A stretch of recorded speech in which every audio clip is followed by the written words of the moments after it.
All right. Oh, beautiful.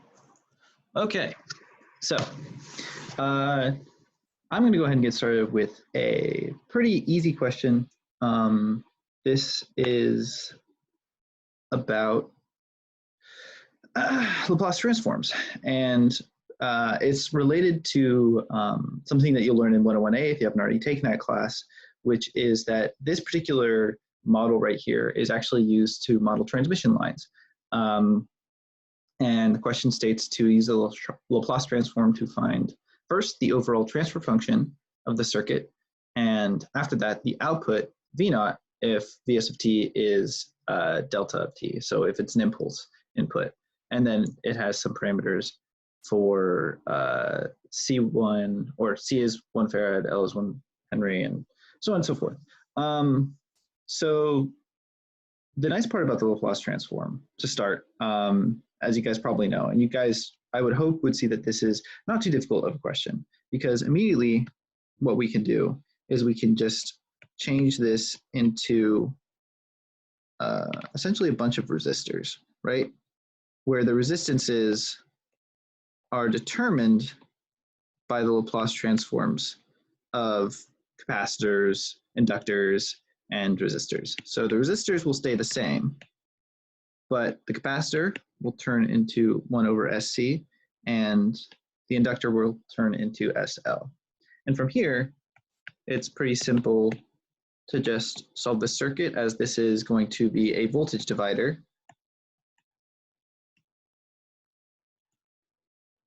with these two resistors plus the parallel combination of these two resistors as the overall resistance, and then these two as the voltage drop for V naught. So we can then say that V naught is equal to Vs multiplied by SC plus RP to the -1, and all this inverted over RS plus SL plus this resistance right here.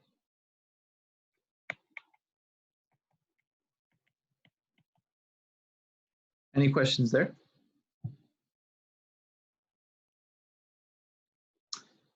Okay. I'm just going to quickly simplify this to make it look a little bit nicer. So this is just going to be 1 over RS plus SL multiplied by SC plus RP to the -1 plus 1. And I made all these 1 so that this simplifies pretty easily, so that this is going to be equal to Vs multiplied by 1 over 1 plus S, and then S plus 1 plus 1. So this is just Vs times 1 over S plus 1 squared plus 1. Okay. Any questions about that so far? This is a super quick Laplace review, essentially getting down the concepts that an inductor, whose voltage I should actually say is given by this equation, would effectively have a resistance of where this turns into S due to the Laplace transform. Derivatives turn into multiplications by S. This turns into SL. And similarly, a capacitance would go from being, let's see, this is 1 over C times the integral of I dt, would then turn into 1 over S times 1 over C. Okay.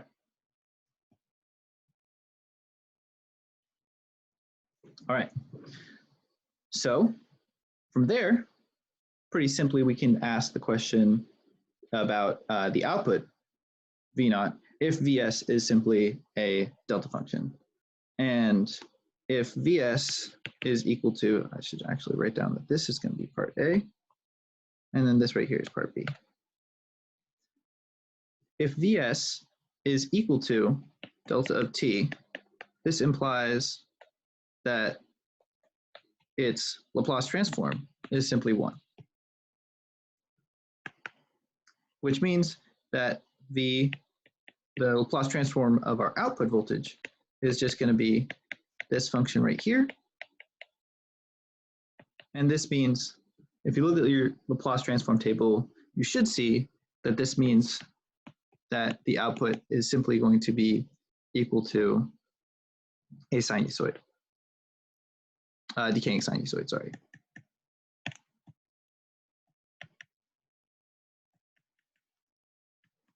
Something like that, I believe. Any questions there?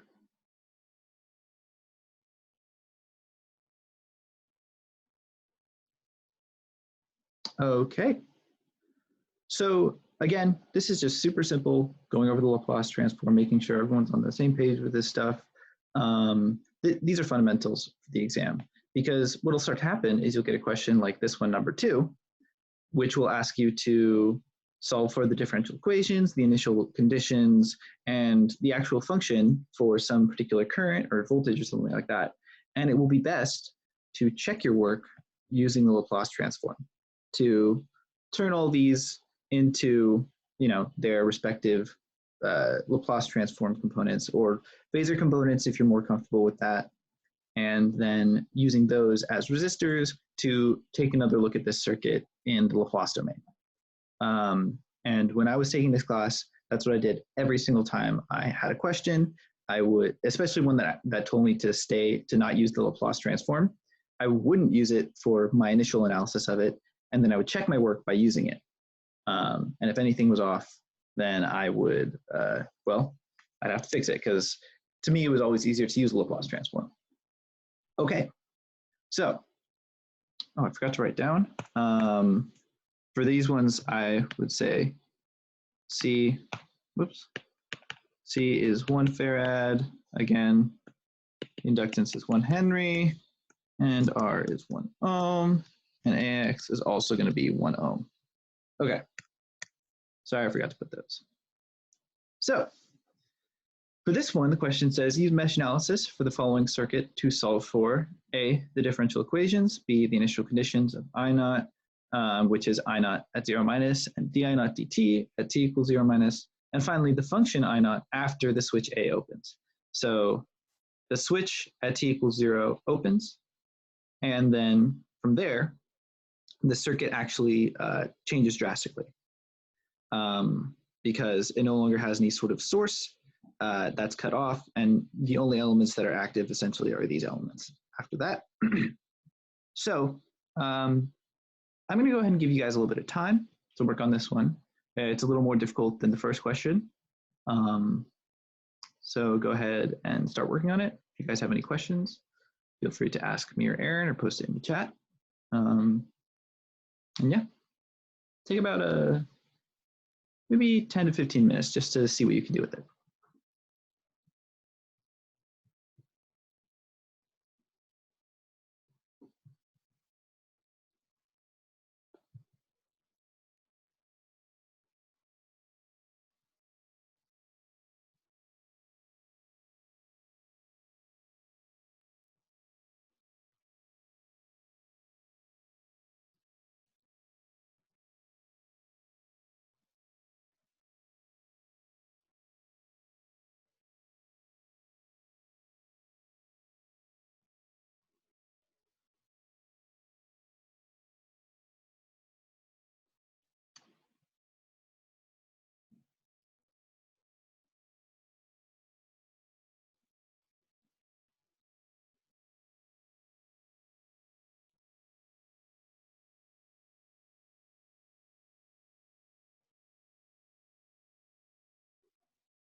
All right, I hope everyone has made ample progress on this one. Before I get started, are there any particular questions about the problem? Maybe things that you want me to go in more detail into?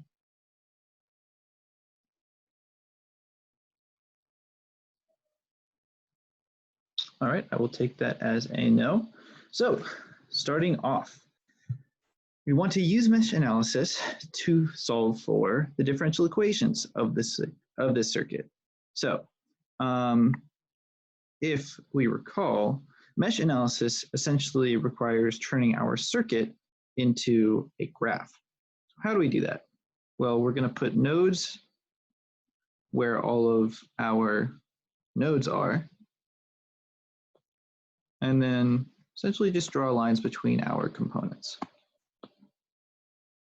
And then from there, for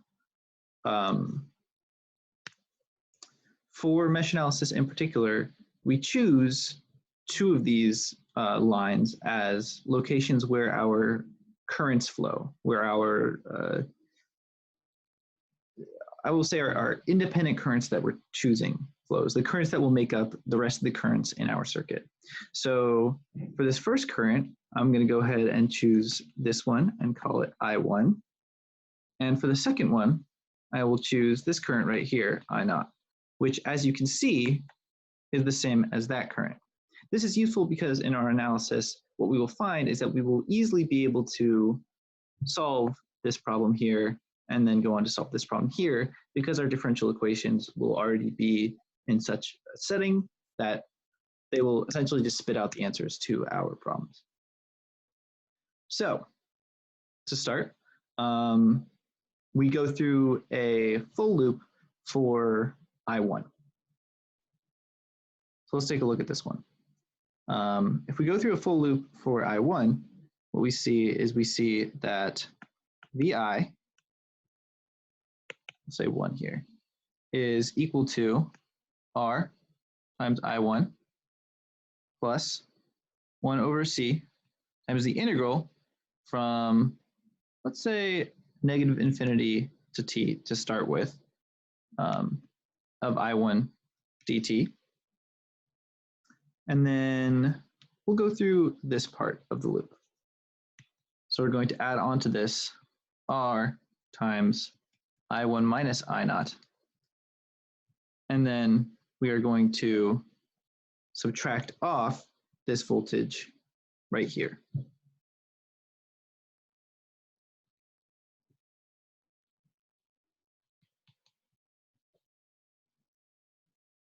And then that should put us right back at this node right here.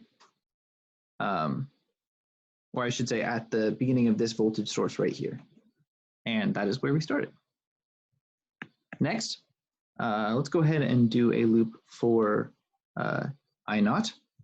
So I will say then that AX I0 as our dependent source is equal to negative L times d I0 dt, which is the voltage across here.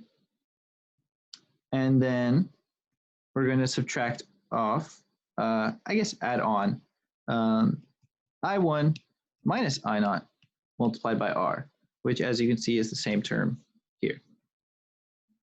These are the two equations for our mesh analysis circuit. And from here, we can put these into our matrix form. As a quick question, does Jarabi have you put these in matrices form, or does he prefer you to just solve them from here?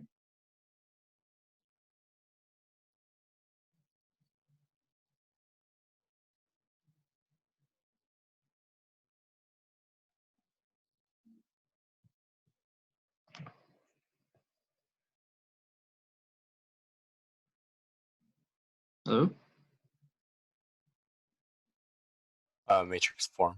Ah, okay. In that case, pretty easy to do. The first thing I'm going to do is I'm actually going to modify this equation right here so that all of my I0s and I1s are on the same side. And it looks as follows.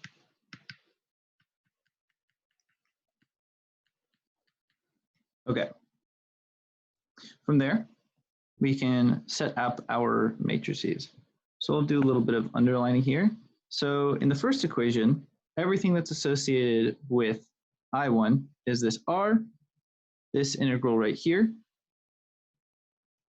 and then this guy right here. So with that in mind, we can begin to write out our matrix. I'll be multiplying I1 and I0.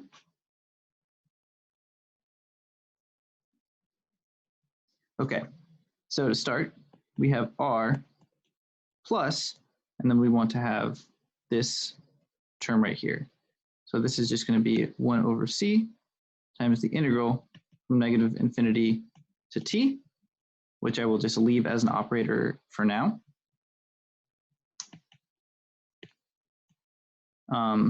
Plus, oh, you know what? Darabi actually asks you guys to do it in like this form, right? I believe that's right.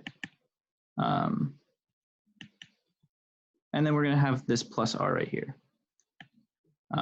So just so you know, I'm not sure if Darabi asks you to do this, but I'm going to say that d is going to be a derivative with respect to t, and d inverse is going to be an integral from negative infinity to t. As we will see, we will also have to add on initial conditions. And then this last part is going to be right here. We need to add on a negative r right here, as that is the component that is associated with I naught in this case. Oh, and then also, sorry, negative r minus ax.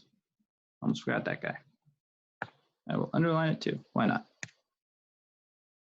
All right, for the second equation, I will start with all the I naughts, which are this, and this right here. So all negative. So we're going to have minus ax minus ld minus r. I don't really leave myself enough room there, did I? Oh well. And then the parts corresponding to I1 are just r. And this is equal to vi and 0 plus our initial condition matrix.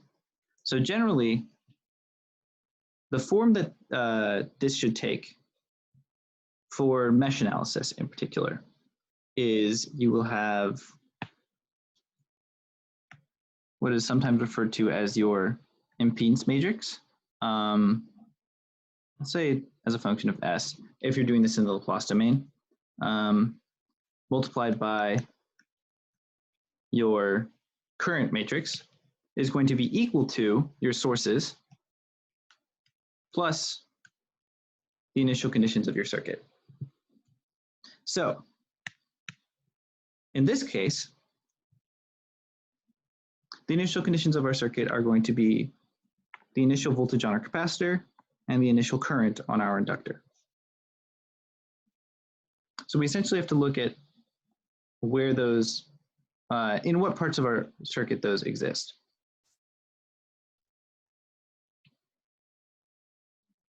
So for this one right here, it's going to be effectively adding on our VC at 0 minus. And from there, then we can actually realize that this is not going to be at negative infinity, but is instead going to be at 0. And that's what this symbol is going to have to end up meaning.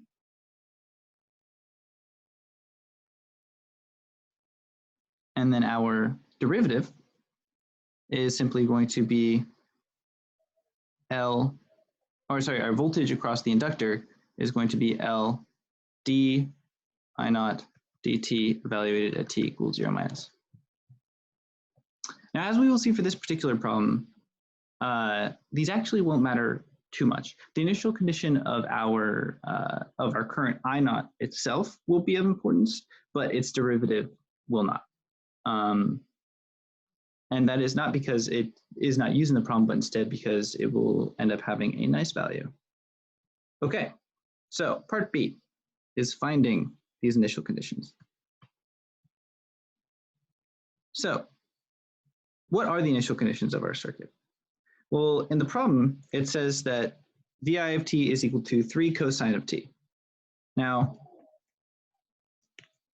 what this means is that for all time, that's what this is. So if we're going to solve for this circuit, we first are going to assume that the beginning of our circuit has relaxed conditions. This is something that you do a lot in circuits. Essentially, it's just the real world idea of this has been going on for a long time, but somewhere beforehand it wasn't going on. And therefore we can solve the circuit as if this was the initial input, and the initial input for our inductance and capacitance were 0. And from there, that's how we're going to end up solving for these two right here. So let's go about doing that. Okay. So we have R plus 1 over C inverse plus R. I guess I could combine those to just be 2R minus R minus AX, R minus AX minus LD minus R multiplied by I1 I0 is equal to VI and 0. Again, what I'm doing here is I'm relaxing the initial conditions, essentially saying that these started at 0. And now saying that this right here is going to be 3 cosine of t, 0. Plugging in this value here.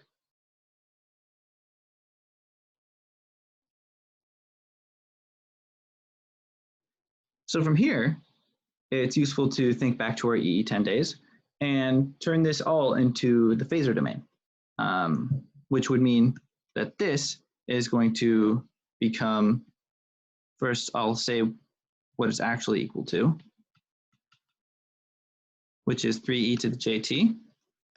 And we can then convert more or less into the phasor domain with omega equal to 1.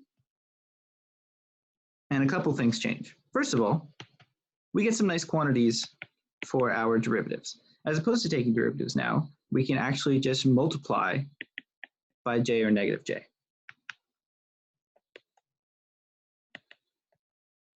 Does anyone need a reminder on why that is true? I should put j L minus R.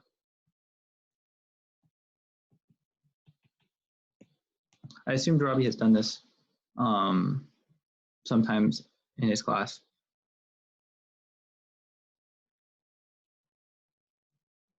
Okay, I'll take that as a no. So again, normally we would say that actually C is going to, or 1 over C times D inverse would actually turn into 1 over J omega C, and D times L would actually turn into J omega L. But because omega is 1, which is convenient in this case, it's a little simplified. And this is just going to be equal to 3, 0. If I simplify this matrix and put in all my nice values of 1, I get 2 minus j, 1, negative 2, and negative 2 minus j. And that multiplied by I1, I0 is 3, 0. Okay. So from here, we simply invert this matrix and solve for I1 and I0. But inverting this matrix is a little messy. And especially if you're going to be doing this on an exam, it's useful to know something called Cramer's rule. Were you guys taught Cramer's rule? Yeah. Yeah? Wonderful. All right, so I'm just going to use that. And I'm going to say that if I want this one right here, then I'm going to replace this instead of the second vector in the matrix. And I'm going to have 1 over the determinant of this right here, which is going to be negative 2 minus j squared plus 2, which is the determinant of that matrix, multiplied by the determinant of 2 minus j, 1, 3, 0, which is just -3. I'm sorry, I should specify that this is what I naught is. So this is just going to be -3 over -2 minus j squared plus 2, which is 3 over 4 minus 4j, let's see, minus 1 minus 2, because I did that. And this is equal to 3 over 2 minus 4j minus 1. Oh, 1 minus 4j. Okay. So from here, this clearly has a magnitude and phase. Wait, I think your determinant for the like the impedance matrix is incorrect. Is it? I would not be surprised because I'm getting a different answer. 2 minus j and -2 minus j. Ah, thank you. Good thing you caught that. So this is 2 minus j, 2 plus j, negative. Yeah. Okay. Thank you. I was wondering because these numbers worked out much nicer, and I was looking at this and I was like, that's not a very kind number. All right. So this is -3 over negative, let's see, this is going to be just the magnitude of that, which is 5, which is -3 over -3, which is 1. Thanks for that catch. Which means that our I naught is simply equal to, in phasor form, I should actually really have those written down. Yeah, there we go. Okay. Is just equal to 1. And this means that our actual I naught of t is the real part of e to the jt, which is just cosine of t. Okay. So from here, what this tells us is that when this circuit, or when we started looking at this circuit, let's say at t equals 0, it had this impulse happening for a long time. So from here, we can actually easily find what I naught at 0 minus and di naught dt at 0 minus, at t equals 0 minus are, simply by, well, solving for them. So again, this is all when t is less than 0, as that is what we've been solving for this question, part B. So this means that cosine, or if we want to solve for I at 0 minus, that's simply cosine at 0, which is 1, and say I naught at t equals 0 minus, or di naught dt at t equals 0 minus is the same as negative sine at 0, which is 0. And that is the answer for part B. So part C now asks, yes. Question in the chat about why we plug in L times DIO dt equal to 0. I think it was about like when we're finding the initial conditions, if you want to check that out. Okay. Let me see if I can get back to chat. It's a little difficult from where I am. Okay. So, may I ask why we plug L times di naught dt equals 0?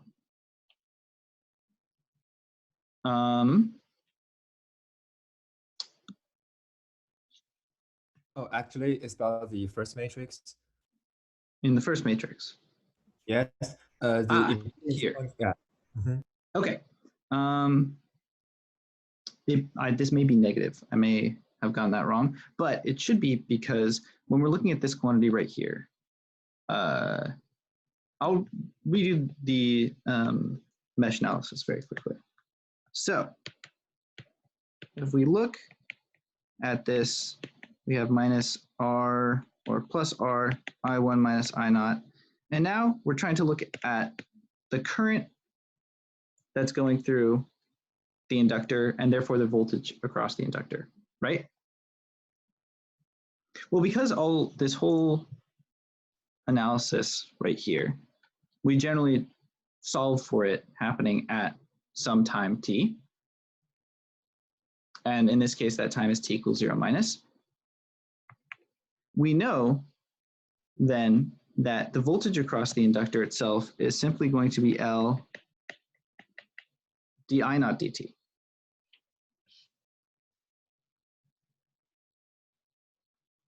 Or minus. Almost forgot that. But this is the function, this I naught right here could in theory change from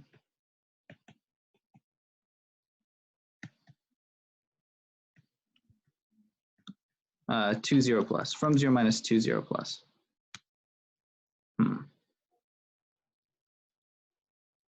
You know, actually, you might be right about this, that we don't need di naught dt. Give me a quick second.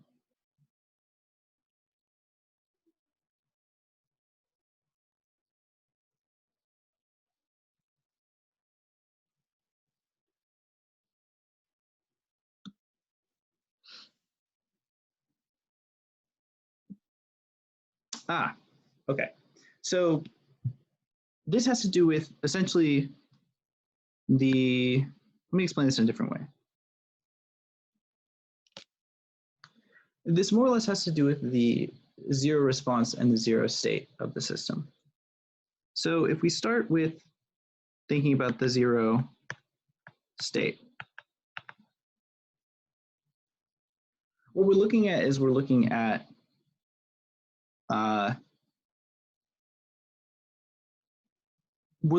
where the circuit,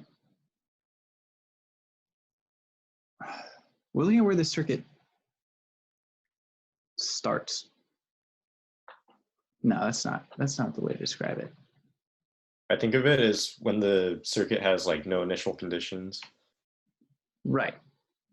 Yeah. So we're looking at where then I'm thinking this right here.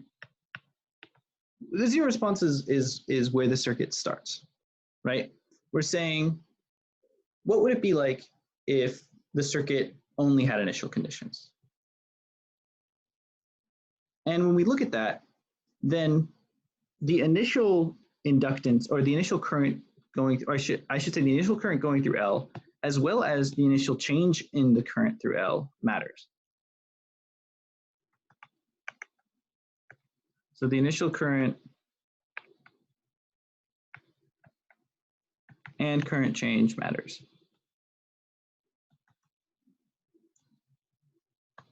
Whereas in the zero state, it is only the, sorry, not the initial, the inputs to the circuit.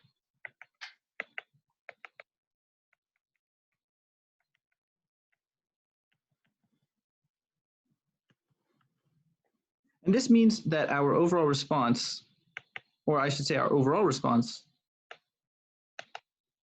in general is going to be simply the zero state plus the zero response.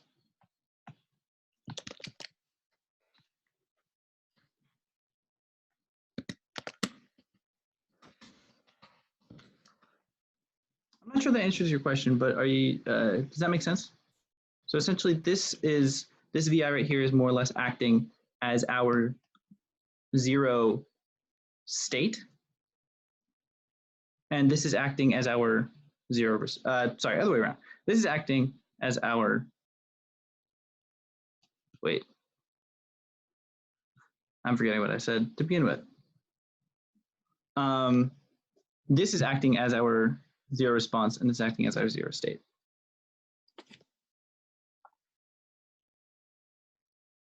Does that make sense?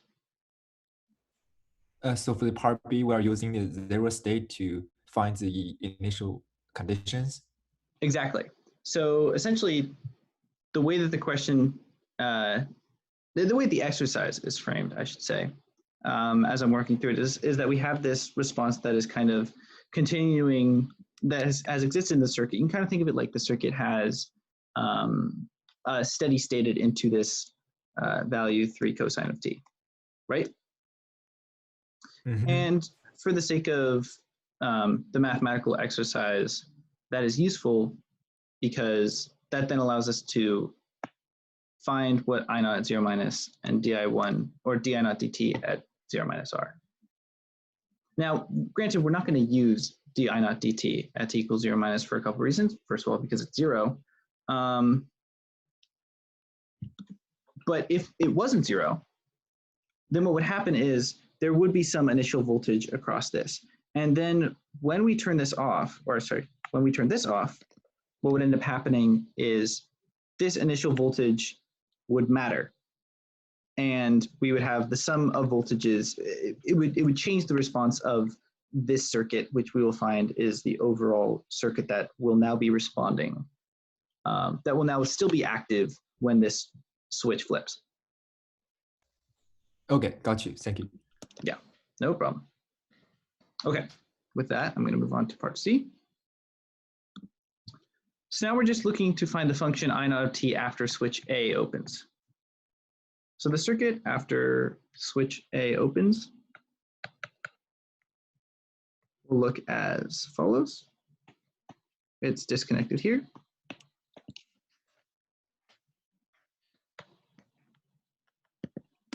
And there's an inductor here. And then we have this. Okay. So essentially, what this means is that this whole part of the circuit doesn't matter, right? It's disconnected. There's going to be no current flowing. It's not going to have any additional response, right? No electrons can flow this way because they can't then flow this way. There's no closed loops, essentially, and our circuit won't necessarily be doing anything. So we essentially only have to look at this part of the circuit, which is a little easier to analyze.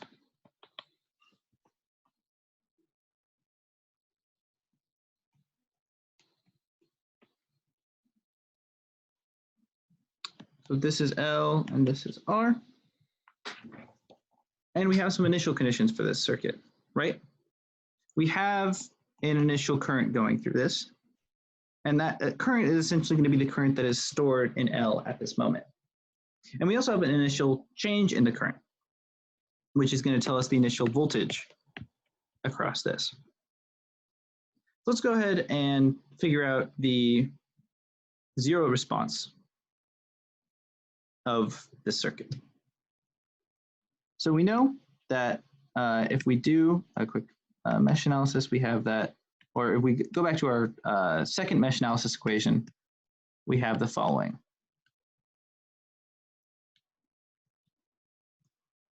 And we also say that I1 is 0. We have this equation. We can change this equation to look as follows. That di naught dt plus r plus ax over L times I naught is 0. And plugging in values very quickly, we can see that this right here is just going to be 2 over 1, which is 2. And we know how to solve this differential equation. This means that I naught of t is a simple exponential and has the form some amplitude times e to the negative 2t.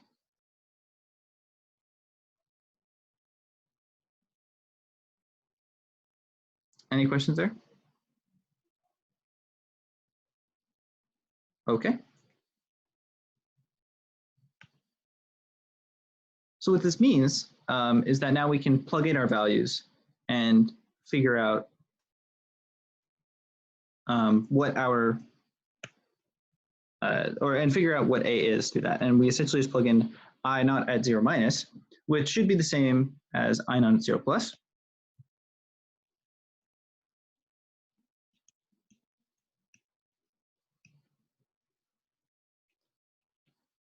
Which means that A is 1. So essentially all this means is that our full I naught of t is equal to e to the negative 2t. Okay. Any questions about that?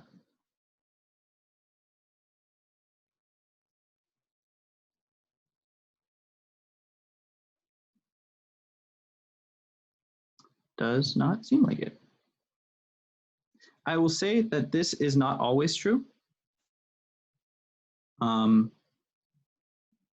In this particular case, the reason that it is true is due to the fact that we have resistors in the circuit, due to the fact that there aren't any, our inductor, the current can't go through instantaneous changes due to the geometry of the circuit. And as a result, I naught 0 minus has to be I naught 0 plus.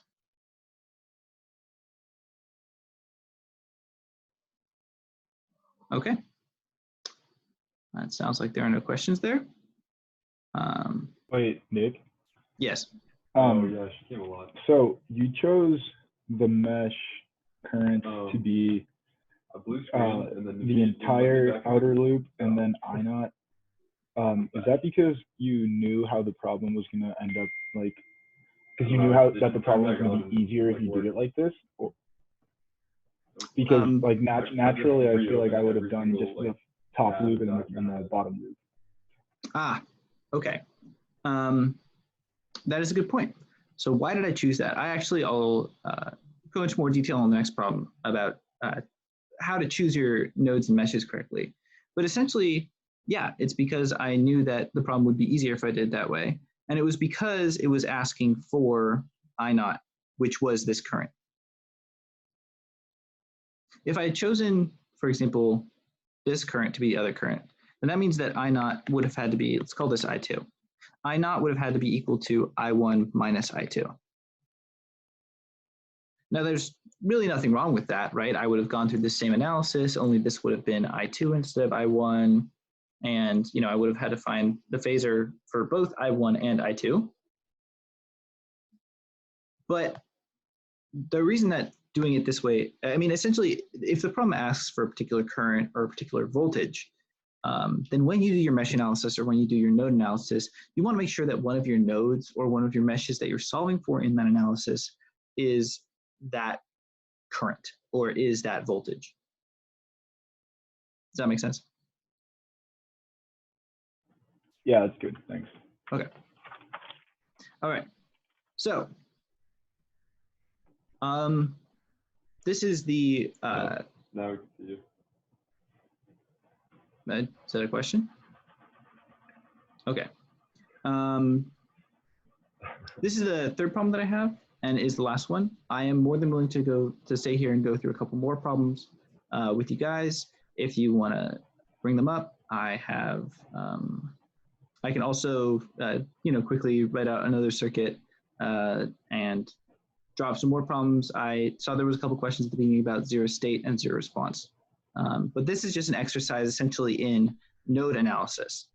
And I added in an extra question that you can think about that's relevant to circuits, but I promise you will not be relevant to your midterm. So the above circuit to the left is a basic common emitter amplifier, which you will learn about in 115A. So to the right is its small signal model. Its small signal model is essentially the model that we use to more or less figure out what the amplification of the circuit is. So the first question reads, find the value of V naught in terms of all of these constants and VI using node analysis. And the second question is, what is the value of the voltage across RE? So this voltage right here, which I will call VE. And then in terms of the same values. So here is where it's actually really important to figure out whether or not you want to use node or mesh analysis, and more importantly, to choose your nodes and meshes correctly. Are the enthalpies that are on Excel, are those in joules, not kilojoules? Because of the fact that that we have two of these voltages here, it's actually not too difficult to choose our nodes such that these that we will essentially instantly solve the problem, both of these problems jointly. So I'm going to first start by redrawing the circuit. We have this right here, VI. And the first thing I should notice is that RB and R pi are in series. And so I can write them as a single resistance. And then this is RE right here. I'm going to go with joules, I guess. This is my beta IB. And this is RC. This is V naught. This is RE. And this is VE. Okay. Going through node analysis.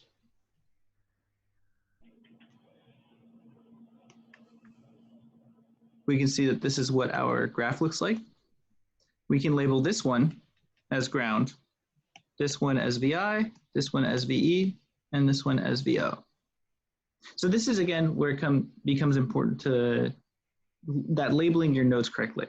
It becomes important to label your nodes correctly. Now, again, I could have had, these values, like I could have had this be an inductor. I could have had this be a capacitor. In reality, actually, there is some form of capacitance right here, I should mention. But I decided not to add that into this problem. And you can use the Laplace transform to analyze them as if they were resistors. So with that, we can pretty easily analyze, solve for voltages in terms of VI, VE, and VO. Now, we are given VI, so it's not useful to say, VI equals VI. That's not a useful equation. So what's mic is on? You mind silencing that? Sorry, I hate to ask. Anyways, so VI, we instead choose to do VI minus VE, which is just going to be RB plus R pi. Oh, you know what? I forgot to label my IB. This right here is IB, and that's important. So this right here is RB plus R pi times IB. We can then also figure out that V naught is negative beta IB multiplied by RC, and that VE is equal to beta plus 1 times IB times RE.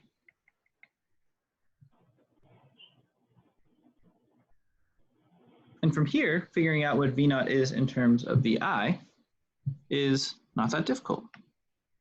We can plug in first this VI into here. So we're going to say that VI minus beta plus 1 That makes it so much IBRE is equal to RB plus R pi IB. Yeah. Okay. Nico? Yeah. Sorry, this is Eric. Super quick. Wait. It seems like one of the kids is asking that if they're going to be tested on this. Do we know if they're going to be tested on this? Do any of the other students from the class? I don't. No. You don't have to worry about this. You don't have to worry about this. This is simply node analysis. Focus on this circuit right here. Oh. Okay. All right. Yeah. Don't worry about this circuit. This is just background information. You don't have to worry about that. What you should be concerned about is being able to solve this circuit right here. Like he did more cheating than I did. And more importantly, be able to solve for this in terms of this, because that is important. And using node analysis to solve that is important. And not too difficult of a problem either. You should not worry about bipolar junction transistors at all, whatsoever. This was simply an example problem. Okay. So after this, you can see that VI is lots of values, IBRE plus RB plus R pi, IB. For the sake of brevity, I will just go ahead and write out what these are. So V naught should be equal to negative beta plus 1 RE over beta plus 1 RC. Did I write some down? Oh, sorry, this is RC. RE plus RB plus R pi. Oh no. Okay.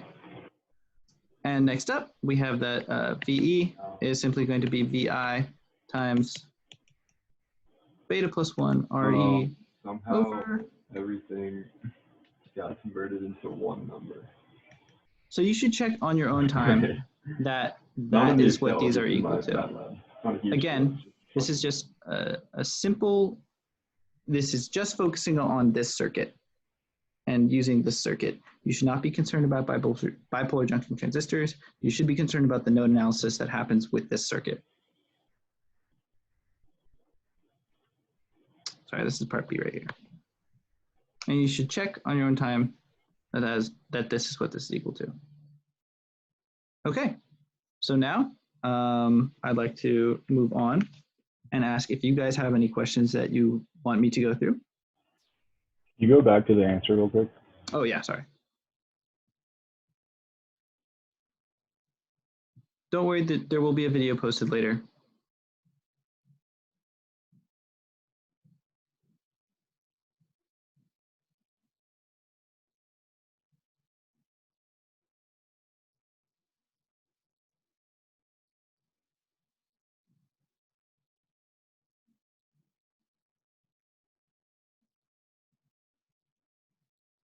Okay.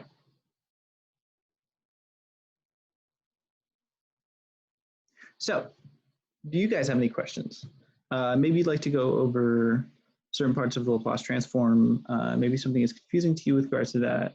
If you're confused about maybe the intuition for how Laplace connects to, I guess you guys haven't gotten to Fourier yet, so no worries about that.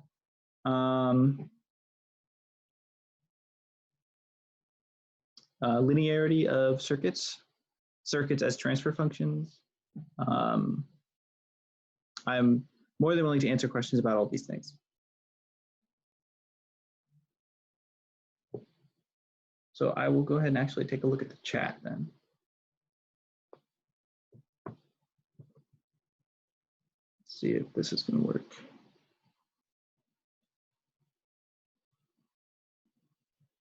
Okay.